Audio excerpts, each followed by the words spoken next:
Welcome to today's show.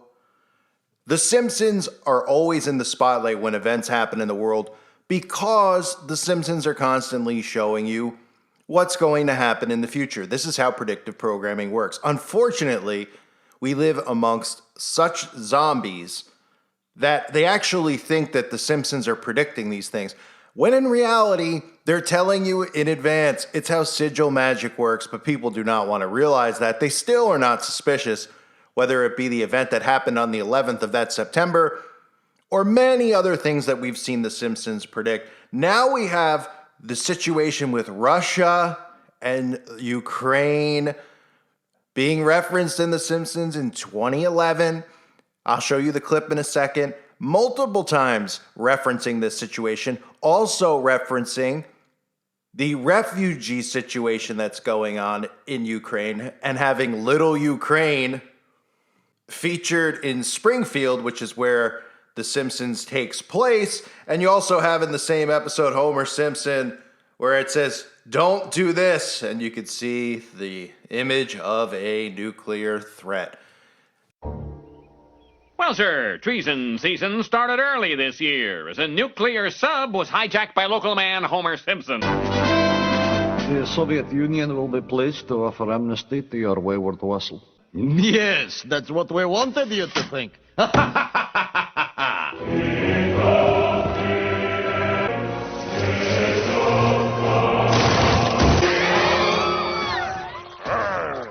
Must crush capitalism. Must crush capitalism. I don't know how many times I could say you can't make it up, but you really can. I don't know if it's the fact that we know that they already planned this stuff out in advance. That's why they show us this stuff in programming all the time. It's all planned out. But these people literally believe that they're predicting things like this. So here's a clip from The Simpsons where they talk about Russia and the Soviet Union never disbanding. And of course, there's a reference in there of the death to capitalism. I wonder if that could have anything to do with what they're trying to do right now in the Great Reset. That must be a coincidence too, right? So they're flat out telling you about how capitalism needs to be destroyed. Where else are we hearing that? Oh, right, the Great Reset. You familiar? Klaus Schwab and company. You know, Trudeau, Putin, all your world leaders meeting there talking about how things are never going back to the way they were and how capitalism is a very, very bad thing, right? Because they want equal income. They want everything to be the same while they control and own all the resources. So they need to destroy capitalism. And what a perfect way to do it. Go to war. And instead of, the logical thing would be to do, if this was really going on and wasn't pre-planned, would be to send our troops and other people who are part of NATO, send them over there, intimidate them so they back off and leave. Instead, we allow them to come in. We allow them to do this. And the only way we can threaten them is by cancel culture. Removing McDonald's from Russia, freezing their bank accounts. Sounds like what they're trying to do to other Americans here in America. Pretty crazy, right? New war tactic. Forget the days of Winston Churchill and these other Masons, because they're all the same, same snake, different head. But forget those days. Those were war tactics for then. Now it's about cancel culture, because, that'll be exactly what they need to destroy capitalism. When gas prices get so high that nobody can buy gas, and then they force people into their electric world, that's convenient. When they're starting to marginalize what they're putting in food packages, paying the same amount and giving you less and less, that must be a coincidence. And of course, just flat out telling us in not just in movies and TV shows, we have talking heads on TV telling us that capitalism needs to be destroyed, including the people who run our country and run other countries that go and meet at the World Economic Forum. So that must all be coincidental. Now, we always hear about The Simpsons, always, whenever something happens, and then they try to debunk it. Well, it's amazing that they're actually, for once, not trying to debunk it. They're flat out saying they did predict the Ukrainian refugee crisis, right? Newsweek, a number of social media users are claiming that The Simpsons predicted the Ukrainian refugee crisis back in 2011. In the season 23 episode, The Falcon and the Dio Man, 2 moments show that the animated series possibly predicted such a humanitarian crisis involving the country, which is currently seeing millions fleeing after Russia invaded. I just love how they keep using the word predicted. Oh man, these idiots are like, I can't believe it. You just read the comments underneath these video clips. I can't believe they did it again. Oh man, the writers for The Simpsons, they must have went in a time machine, went back and wrote all this stuff in advance. Huh? What? Are you that dumb that you don't realize that this stuff is all planned by people in positions of power, people in Hollywood? I mean, boy, really? Oh, boy. You saw the screenshots that I shared with you.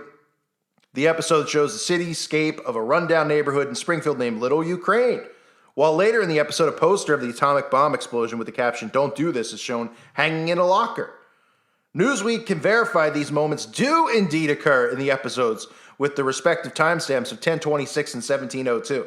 The episode synopsis reads, Homer tries to befriend the new security guard at the nuclear power plant, who for some unknown reason isn't interested and keeps having flashbacks to his violent past as a government agent. Oh boy. The references to Ukraine and the threat of nuclear war bear an eerie similarity to current events as more than 1.5 million residents of Ukraine have left their homes looking for safe refuge outside its borders, mostly in neighboring places like Poland, Hungary, Romania, Moldova, and Slovakia. The United Nations estimates that their numbers will likely top 4 million over the forthcoming weeks and months. They say at this rate, the situation looks set to become Europe's largest refugee crisis this century. Meanwhile, Vladimir Putin has Russia's strategic nuclear weapons forces on high alert, which has sparked fears of nuclear escalation in the ongoing conflict. Oh, interesting. And isn't Homer Simpson's job, doesn't he work at a nuclear plant? I mean, I'm not very familiar with the show other than the fact that it constantly has predictive programming in it, but I'm pretty sure he works at a nuclear power plant. The Simpsons has a long history, this article says, of predicting world events such as Trump's presidency, Super Bowl champions, and the Ebola outbreak. Oh, man. They're just right on their money. This revelation comes just weeks after The Simpsons showrunner Al Jean responded to viewers saying an earlier episode from 1998 predicted the Ukraine-Russian crisis. The episode in question is called Simpson Tide, and it followed Homer joining the U.S. Navy and accidentally firing a sub-captain out of a vessel into Russian waters. This leads to Russia's revealing the Soviet Union never truly dissolved and shows troops descending on straits, the Berlin Wall shooting up from the ground, and Lenin coming back to life out of his coffin. And of course, like you heard saying that about capitalism, they say, very sad to say this was not hard to predict, according to the Simpson creator. He later told the Hollywood Reporter, yeah, was it hard to predict the 11th of that September on that magazine cover? Was that hard to predict too, or is that just sheer coincidence? I mean, when are people gonna learn? They're not. I've come to that realization. He later told the Hollywood Reporter, in terms of predictions, there are two kinds that we have. The trivial, like Don Mattingly getting in trouble for his hair in Homer at the Bat. And then there's predictions like this. I mean, yeah, let's compare Don Mattingly, first baseman for the New York Yankees in the early 90s and late 80s. We'll compare that to the 11th of September. Huh? Because I hate to say it, but I was born in 1961, so 30 years of my life were lived with the specter of the Soviet Union. He added, so to me, this is sadly more the norm than it is a prediction. We just figured things were going to get bad. Give me a break. Gene said that historical aggression never really goes away, and you have to be super vigilant. In 1998, when this clip aired, it was maybe the zenith of U.S.-Russia relations, he explained, but ever since Putin got in, almost everybody has made it clear that he's a bad guy and bad things are going to happen. The Sims, is that everybody made it clear, or the media made it clear that he's a bad guy and things are going to happen? Because this has been planned. Was this directly from Klaus Schwab, who said, hey, we're going to need somebody here to play the villain, and it's not going to be me, even though it is him. And Putin was the guy that they tabbed to be the villain, and now Zelensky, who they grabbed from Hollywood, is playing the babyface good guy, protagonist.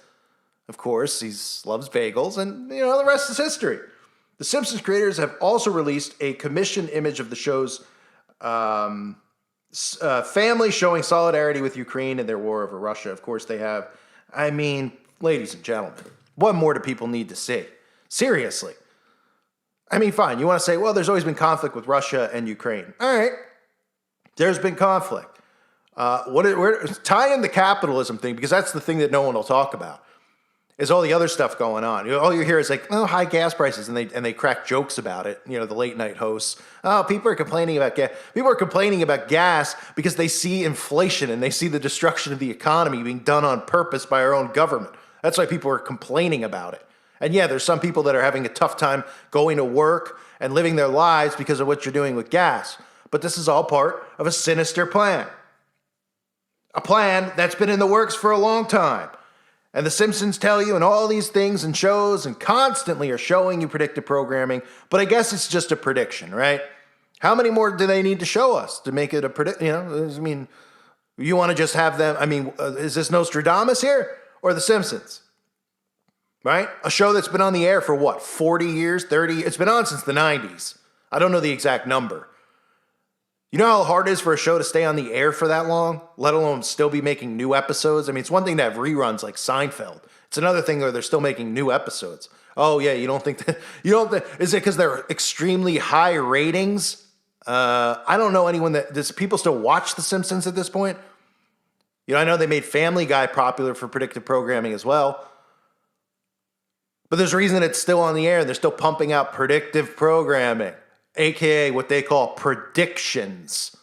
Give me an utter break. If you're looking for any information on what's going on in the crane, you could join the website at callforanuprising.com. You can also have a good time over there and get some laughs because there's some hilarious stuff that they're showing right in front of our faces that I've uploaded over there and other people are uploading and sharing in the forum. Boy, I mean, I have to come up with a new expression because you can't make it up.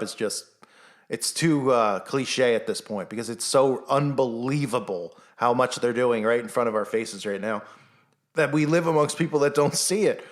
I mean, you want to pull your hair out, you want to punch a wall, but you also just have to laugh because the people who are like so prideful and think they know what's going on are so stupid. They literally, every single thing that they think is real is not. I mean, you couldn't be more wrong than these people. They're wrong on everything. Pretty unbelievable. So that video's up on the website. I want to thank everybody for coming over and joining my new channel. I appreciate that. And I have the blue channel. Please make sure you join it if you haven't. That's going to be my new backup channel. So it's just going to be these two channels from now on, unless something miraculous happens, which I don't expect to happen, with Susan Wojcicki at the helm at YouTube, running it into the ground, just like our country's running our economy into the ground, like they're trying to run it, just run the country into the ground so they could reset the country. All this crazy crap is happening, but at least we're all in this ride together. I thank everyone for being here again. I appreciate all of you greatly. God bless you and your families.